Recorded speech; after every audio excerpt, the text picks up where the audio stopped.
એટલે પવન સૌના આધારરૂપ છે. એટલે જ આપણા જીવનમાં પવનનું મહત્વ સમજીને આપણે એ પવનનો યોગ્યતમ ઉપયોગ કરવાનો. એટલે સ્વાસ્થ્ય માટે આમ કયા અન્ય ક્રિયાઓ કરવામાં પણ તમારા શરીરની સ્થિતિ સ્વસ્થ રાખવા માટે, વિચારોને સ્વસ્થ રાખવા માટે શુદ્ધ વાતાવરણ આપણને રાખવું જોઈએ. અને વાતાવરણનો અર્થ જ છે વાત એટલે પવન, વાયુ. સારામાં સારો વાયુ બધી જગ્યાએ વ્યાપ્ત રહે એવી કોશિશ આપણે બધાએ કરવી જોઈએ.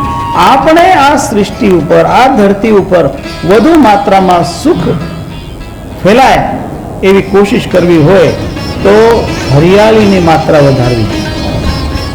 લીલોતરીનો ભાગ આ ધરતી ઉપર વધવો જોઈએ. જેટલો લીલોતરીનો ભાગ ધરતી ઉપર વધશે એટલી જ ધરતી ઉપર સમૃદ્ધિ આવશે. અને જેમ જેમ સમૃદ્ધિ આવે તેમ તેમ લોકો વધુ સુખી થશે. એના માટે ખાસ આપણને સદગુરુએ સમજાવ્યું કે આના મૂળમાં વાયુ છે અને વાયુનું મહત્વ આપણને સમજીને ચાલવાનું છે.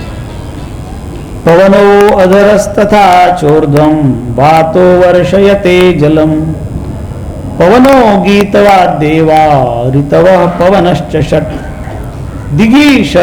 દિગીશ્વરાશ્ચ વાતો હિ દિશઃ સર્વાશ્ચ મારુતઃ ત્રિદશા પવનઃ સર્વે કાલશ્ચ પવનો બલી.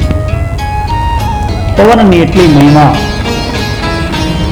એટલે આપણા દેશમાં પવન પુત્ર હનુમાનજીના મંદિરો વધારે. એ હનુમાનજી પવન પુત્ર કહેવાય.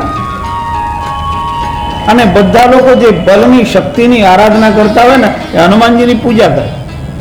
કારણ કે પવન પુત્ર છે તો પવનને પોતાનો દીકરો વાલો, એટલે એ દીકરો પછી લોકોની શક્તિ અર્પણ કરે. એટલે પવનનો જે મૂળ રૂપ છે એ પવન દ્વારા જ સૃષ્ટિનું આખું સંચાલન થતું હોય. એટલે કે દિગીશ્વરાશ્ચ વાતો હિ, દિશાઓના જે સ્વામીઓ છે એ બધા એના મૂળમાં પવન છે. પવનના કારણે જ આપણને દિશાઓનું ભાન થાય છે. ત્રિદશા પવન સર્વે, ત્રિદશા એટલે દેવતાઓ. એ દેવતાઓ પણ પવનના કારણે છે. કાલશ્ચ પવનો બલી, અને કાલ અને મહાકાલ એના મૂળમાં પણ પવન.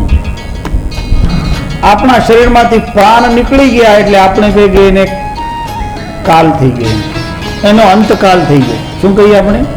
એનો અંતકાલ થઈ ગયો. પવન પ્રાણમાંથી નીકળી ગયો એટલે કાલ અર્થાત મૃત્યુનું કારણ પણ